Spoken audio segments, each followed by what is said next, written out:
그러면 우리 이제 공삼수 3페이지 아래 개념으로 넘어가도록 하겠습니다. 자, 봅시다. 예. 함수에서 이 표현 어때? 되게 유용하지 왜? 우리는 이런 표현만 딱 나와 있어도 딱 째려보면 함수네. 가관수에서 전부 출발! 동시 출발 금지! 함수네 라고 한 큐에 볼 수 있어요. 너무나도 함수를 판단할 때 유용한 그림입니다. 그런데 문제가 있어요. 이 그림의 한계. 어떤 한계냐면 정의역의 원소의 개수가 저렇게 3개 뭐 이렇게 있을 땐 그림을 그릴 수 있는데 정의역의 원소의 개수가 무수히 많을 때는 이게 무수히 많은 거 다 적어야 되잖아. 돼 안 돼? 못 써요. 그래서 옆에 그림과 같은 표현이 불가능해진다.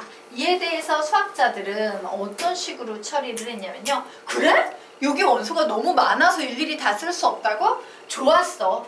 그러면 저 정역에 있는 모든 원소를 대표해서 그것을 우리 스몰 x라 하자라고 부르기로 했어요. 그리고 도착되어 있는 녀석을 즉 x가 y에 도착되었다라고 약속을 했습니다. 즉 원소의 개수가 무수히 많을 때는요. 여기에 뭐 하나만 적는다? x 하나만 적는 거야. 여기에 뭐 하나만 적는다? y 하나만 적어놓는 거예요. 그러면서 뭘 하는 거야? 와, 원소가 좀 많아. 여기에는 자연수 전체 집합을 나타내는 원소야. 변수지 변수, 변하는 수. x는 1도 될 수 있고 2도 될 수 있고 3도 될 수 있고 4도 될 수 있고 5도 될 수 있고 이렇게 다 변할 수 있는 수야. 나는 그걸 다 쓸 수 없어서 귀찮아서 그 변수를 x로 놓았을 뿐이야. 이런 주장을 펼치게 돼요. 되겠습니까? 그럼 우리는 여기에서 바로 그 유명한 무슨 식을 만들 수 있냐면 함수 FA에서 누가 출발했어요? 스몰 x가 출발했지. 그래서 어디에 도착되었어요? 스몰 y에 도착되었죠. 그래서 여러분 이런 말 많이 하잖아요. y는 fx, 얘네 두 개 같아 라는 얘기가 저기에서 나오는 얘기예요. 자, 그래서 수학자들은 어떤 약속을 했냐? 앞으로 출발하는 원소는 무조건 스몰 x로 도착되는 원소는 무조건 스몰 y로 쓰기로 약속했다요. 자, 우리는요 이때 x를 변수잖아. x는 무슨 숫자를 넣느냐에 따라 계속 변할 수 있는 변수인데 무슨 변수라고 부르냐면요 독립변수라고 부릅니다.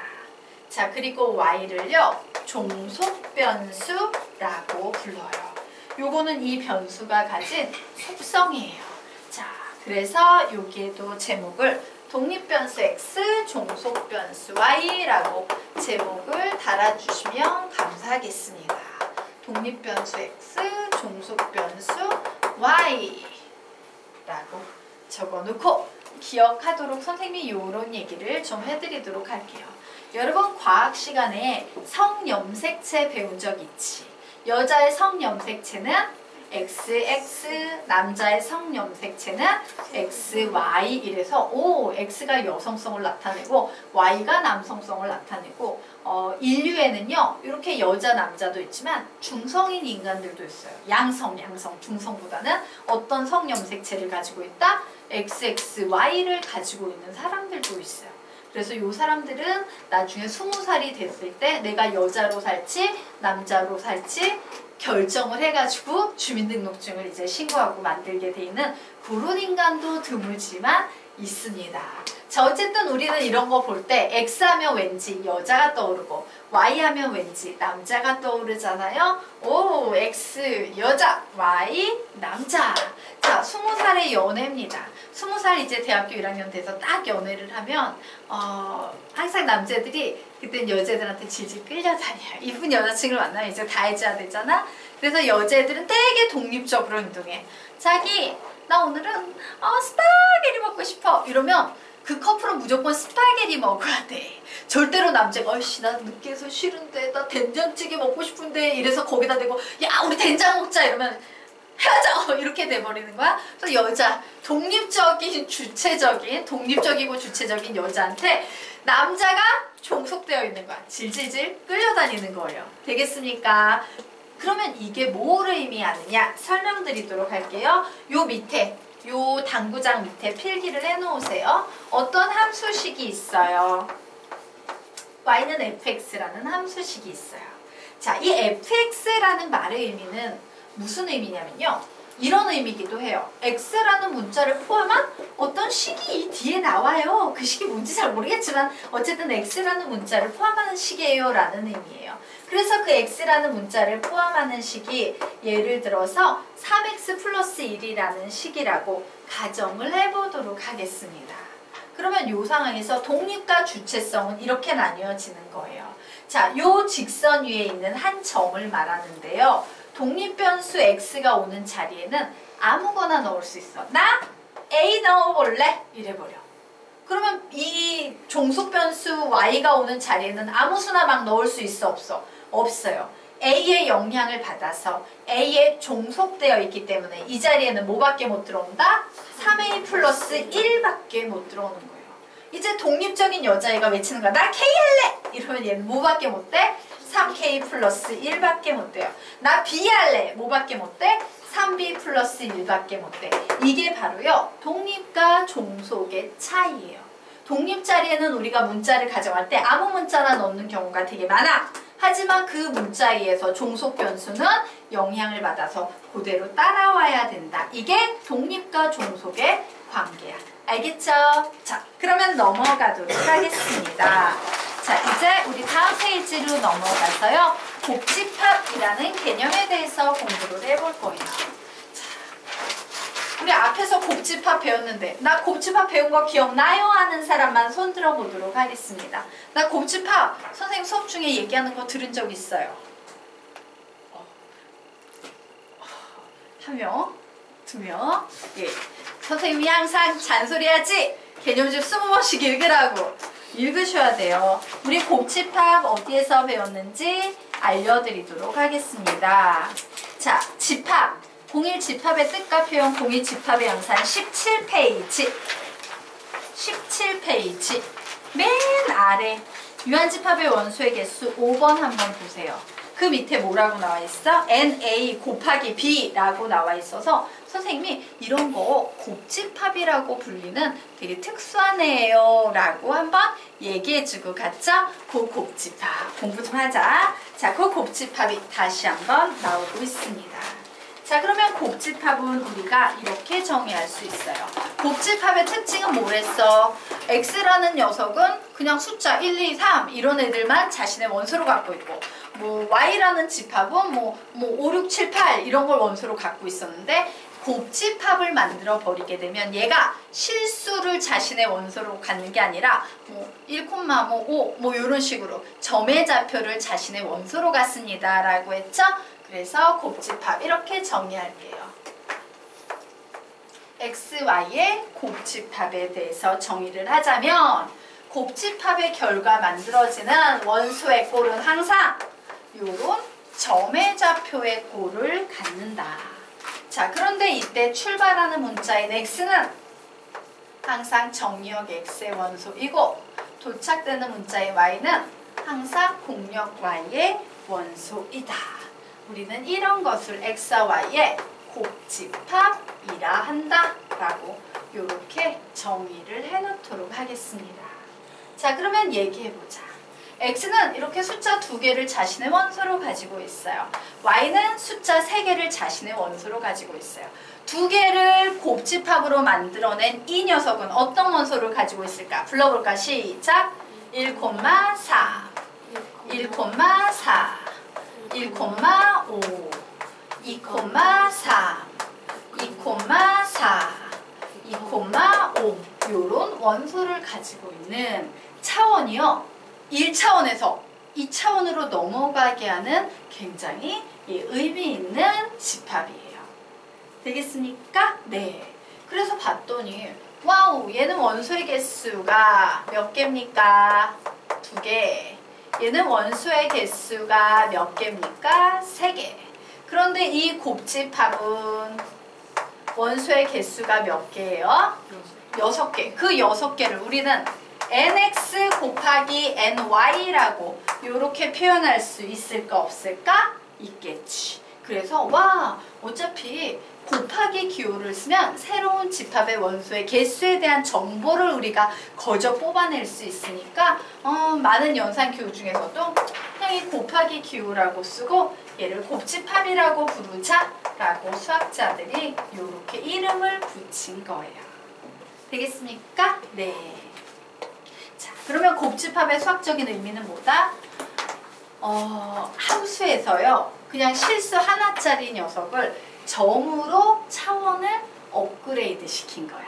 1차원의 문제를 2차원으로 넘겨버리는 이런 역할을 하는데 곱집합이 활용됐다라고 기억해 두시면 돼요. 되겠습니까? 네. 자, 그러면 이제 다음 페이지로 넘어가도록 하겠습니다. 자, 다음 페이지로 넘어가서 그래프의 뜻에 대해서 공부를 할 거예요. 예, 함수의 꽃은 뭐야? 함수라는 너무나도 아름다운 이 수학의 영역의 꽃은 그래프예요.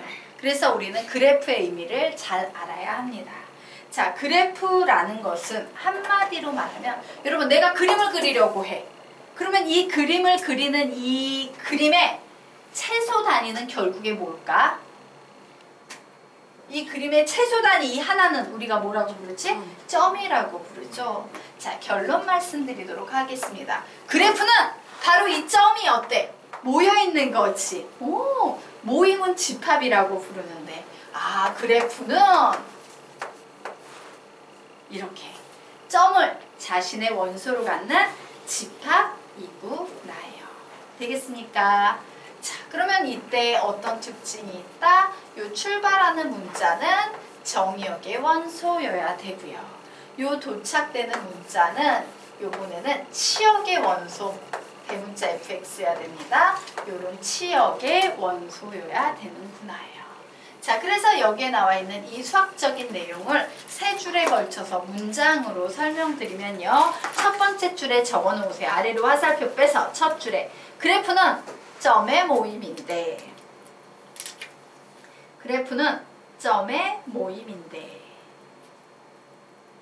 두 번째 줄에 씁니다. 줄 바꿔서 앞자리에는 출발하는 원소를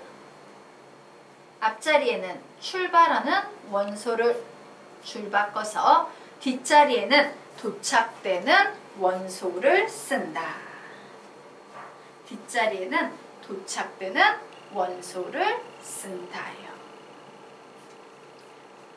되겠습니까? 예, 요게 그래프의 뜻이에요. 그래서 곱집합 개념은요, 이렇게 그래프로 넘어가게 되는 겁니다. 자, 그러면 이 그래프가 왜 수학에서 중요한지 지금부터 그 이유에 대해서 좀 알아보도록 하겠습니다. 예, 좀 줄여놓을까? 잠시만요. 좀 줄여서 설명하겠습니다. 다 나오게. 예, 자, 보도록 할게요. 우리 이 그림 A 너무 좋아해요. 함수에선 얘가 답이지. 얘 뭐예요? 함수란 각 원소에서 전부 출발, 동시 출발 금지. 왜 그랬지? 다시 함수란 각 원소에서 전부 출발, 동시 출발 금지. 보자마자 함수구나 라는 사실을 알 수 있어요. 자, 그런데 볼게요. 여기에 나와 있는 이 표현. 그림 A는 지금처럼 함수를 표현하기에 매우 유용한 표현이지만 문제가 하나 있지. 원소의 개수가 어떠한 경우에? 무한한 경우. 예, 무수히 많은 경우죠. 무한한 경우에는 원소의 개수가 너무 많은 거야. 그게 그냥 많은 게 아니라 자연수 1, 2, 3도 아니고 어떻게 많냐면 실수 전체의 집합 이런 게 있는 거야. 1, 그러면 1 옆에 있는 실수 뭐야? 1.000000000 꼴까닥 이렇게 죽어버리는 그런 수가 나오는 경우에는 얘를 가지고 표현할 수 있다 없다? 없어요. 우리는 그런 걸 실수에 뭐라고 부릅니까? 붙어있어서 표현할 수 없는 걸 연속성이라고 표현하지요. 자, 실수의 연속성을 표현할 수 없다는 한계가 있다. 그래서 바로 이 실수의 연속성을 표현할 수 없을까 고민하다가 만들어낸 것이 바로 뭐다? 이런 그래프이다예요. 그래프에서는 어떻게 돼? 이렇게 해가지고 요 옆에 있는 실수 이런 식으로 표현이 돼버리는 거잖아. 맞습니까? 그래서 그래프가 지금부터 되게 중요해진다. 자, 그러면 우리가 가지고 있는 이 함수를 그래프화 시키는 작업은 어떻게 되냐면요. G, 그래프 G. 그래프는 뭐가 될까? 불러. 1,4, 또 2,5, 또 3,5. 이게 그래프예요. 점의 모임. 앞자리는 출발한 원소, 뒷자리는 도착되는 원소를 써서 얘를 그림으로 그리면 1,4, 2,5, 3,5라고 이런 식으로 그래프를 그릴 수 있다요. 자, 그래서 우리 요 밑에 세 줄 한번 읽어볼까? 시작! 지금은 세 점의 모임이 그래프가 되지만 일반적으로는 무수히 많은 점들이 모여 경우에 따라서는 직선이, 경우에 따라서는 곡선이 되며 우리는 이것을 그래프라 한다요. 되겠습니까? 그래서 결론, 그래프는 네 글자로 점의 모임. 다시, 그래프는 점의 모임. 끝. 자, 그러면 이제 우리 다음 페이지 넘겨서 6페이지 보도록 하겠습니다. 자, 이제 여러분이요, 문제를 풀다가 보면은 그래프를 보고요, 정의역 구하세요, 치역 구하세요, 이런 문제를 푸는 상황도 발생할 거야. 그림을 보고 정의역, 치역 구하는 방법에 대해서 설명드리도록 하겠습니다. 자, 정의역은 출발하는 원소지. 출발하는 원소는 전부 X축에 적혀 있어요. 자, 그리고 우리가 치역은 전부 도착된 원소지. 도착된 원소는 전부 요 공역의 영역에 해당되는 요 Y축상에 놓여 있어.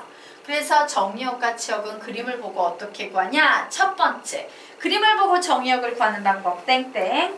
X축의 수직인 빛을 비추었을 때 X축에 생기는 그림자. X축의 수직인 빛을 비추었을 때 X축에 생기는 그림자. X축의 수직인 빛을 비추었을 때 X축에 생기는 그림자예요. 자, 됐나요? 즉, 첫 번째 그림 한번 보겠습니다. 이런 그림에서 야, 정의역 구해봐 라고 문제가 나온 거야. 그러면 얘는 지금 실수의 연속성에 기반하고 있지. 하나 끊어가지고 점을 나타낼 수 있다 없다? 없어요. 실수의 연속성 때문에 만들어진 게 원소나열법이야, 조건제시법이야? 조건제시법이야. 어쩔 수 없이 우리는 이 정의역 X를 구하는데 조건제시법으로 쓸 수밖에 없는 상황이에요. 자, 되겠습니까? 그래서 나 X의 범위, X를 구할 거야. 그런데 이 X는 어떤 식이냐면요. X축의 수직인 방향은 X축을 향해서 이런 식으로 빛을 쏘아버리는 거야. 되겠습니까? 그러면 이렇게 빛을 쏘았는데 여기 막혀 있으니까 여기 어떻게 돼? 그림자가 쭉 생기겠지. 이쪽에서도 빛을 쏘았는데 막혀 있으니까 어떻게 돼? 그림자가 쭉 생기겠지. 이쪽에서도 빛을 쏘았는데 막혀 있으니까 그림자가 쭉 생기겠지. 그래서 딱 여기까지 생기겠네요. 요것이 바로 뭐다? 정의역이에요. 그럼 우린 이 정의역 어떻게 표현하면 되겠어? X는 마이너스 4 이상 5 이하라고 이렇게 정의역을 표현할 수 있는 거예요. 되겠습니까? 자, 그러면 이제 그림을 보고 치역을 구하는 방법 똑같습니다. 땡땡!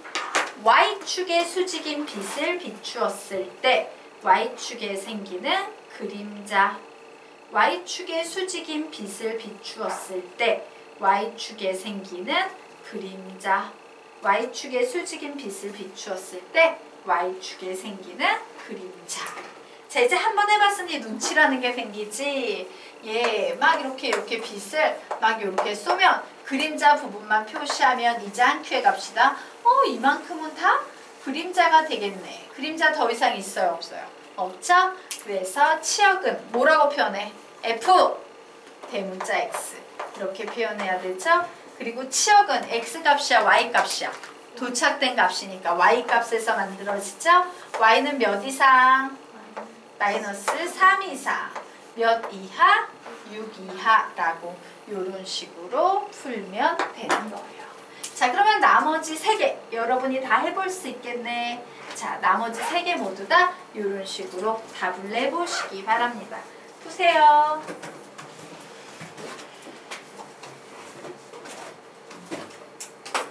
시간은 1분 드리면 되나? 1분 20초 드릴게요. 3개 하니까 푸십시오.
자, 우리와 같이 한번 해보도록 하겠습니다. 와, 정의역 구해야지 했는데 여기 다 색칠돼 있으니까 이만큼 다 칠해지겠지. 그리고 이쪽에도 다 색칠돼 있으니까 이만큼 다 칠해지겠지. 와, 칠해보면 전부 다 칠해지겠네. 맞아요. 그러므로 정의역 x는 x다. x는 뭐다? 모든 실수다 라고 이렇게 답을 낼 수 있을 거예요.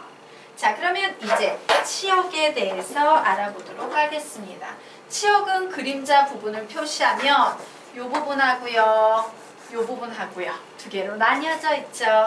그러므로 내가 구하려는 치역 fx는 y의 값인데 이 y의 값은 뭐보다 작거나 1보다 작거나 혹은 뭐 이상이다, 3 이상이다 라고 이렇게 답을 달아 놓으실 수 있을 거예요. 별로 어렵지 않죠? 네. 넘어가도 되겠습니까? 네. 넘어가도록 하겠습니다.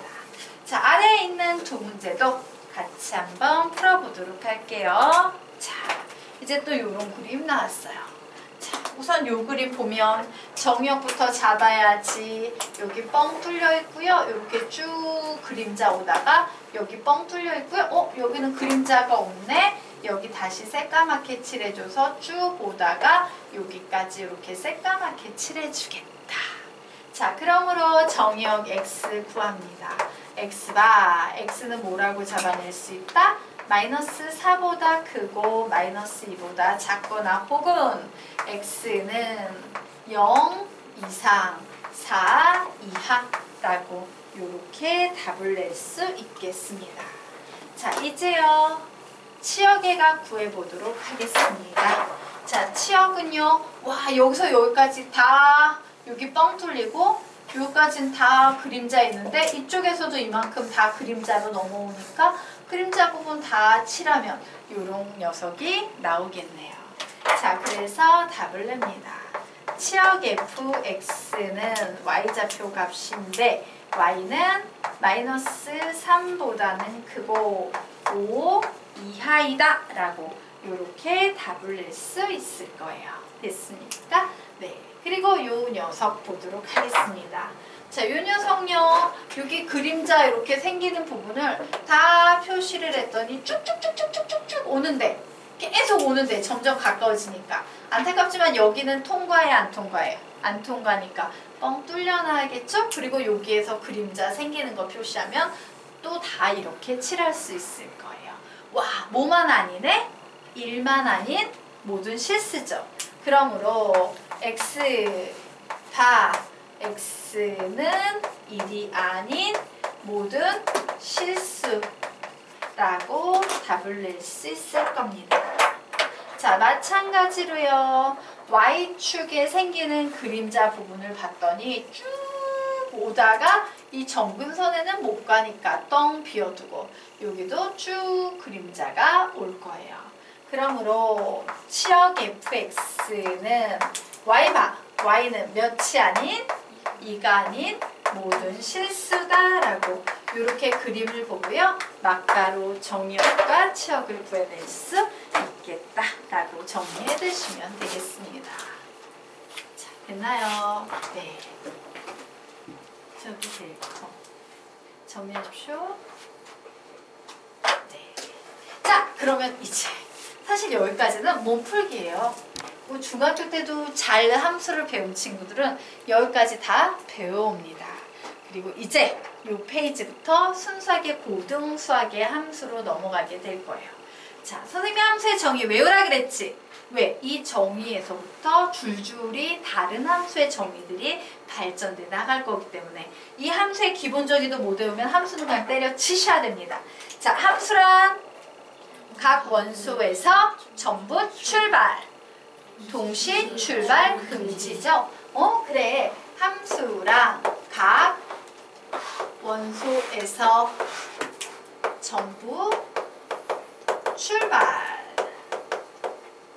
동시 출발 금지. 이렇게 출발 조건만 만족하면 돼 라고 배웠어요. 자, 그런데 수학자들은 이제 이런 얘기를 해보기 시작하는 거야. 우리 너무 출발 입장에서만 생각하는 것 같아. 이거 출발 말고 각 원소에 전부 도착시킨 이런 함수도 있을 수 있잖아. 그리고 출발 말고 동시 도착 금지인 이런 함수도 있을 수 있잖아 라고 얘기하기 시작한 거예요. 도착 입장에서. 이때 각 원소에 전부 도착한 함수를 우리는 뭐라고 부르냐면 함수 중에서도 위로의 함수라고 부릅니다. 위로의 함수라고 불러요. 그래서 여기에 줄줄이 함수 종류가 총 6개가 나옵니다. 그 6개의 정의를 정확하게 다 구분하고 다 기억하고 암기해야 돼. 이 페이지는 20번 읽으셔야 돼요. 알겠죠? 자, 그리고 동시도착 금지시킨 함수를 우리 뭐라고 부르냐면 1대1 함수라고 수학에서 불러요. 1대1 함수라고 부릅니다.